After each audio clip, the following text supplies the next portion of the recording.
মনে আছে তুমি 5 মিনিটের জন্য ফোন খুলেছিলে, আর সেটা কবে 30 মিনিটে বদলে গেল টেরও পাওনি। এর পেছনে তোমার দোষ না ভাই।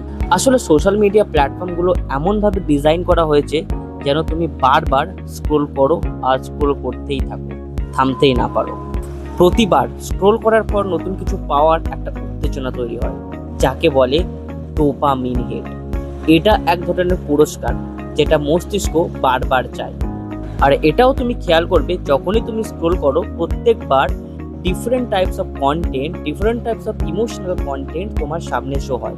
কারণ আমাদের ব্রেন খুব ইজিলি ডিস্ট্র্যাক্ট আর ইজিলি বোর হয়ে যায় যখন আমরা এক ধরনের কন্টেন্ট দেখি। তুমি প্রত্যেকবারই দেখবে কখনো তোমার এক্সাইটেড, কখনো সামথিং ইমোশনাল, কখনো সামথিং ফানি, এইরকম ধরনের পোস্ট আসছে। তাই পরের বার যখন শেষ ভিডিওটা দেখেই উঠবো বলে ভাববে, মনে নিও এটা তুমি না, এটা তোমার ব্রেনের ডোপামিন বলছে।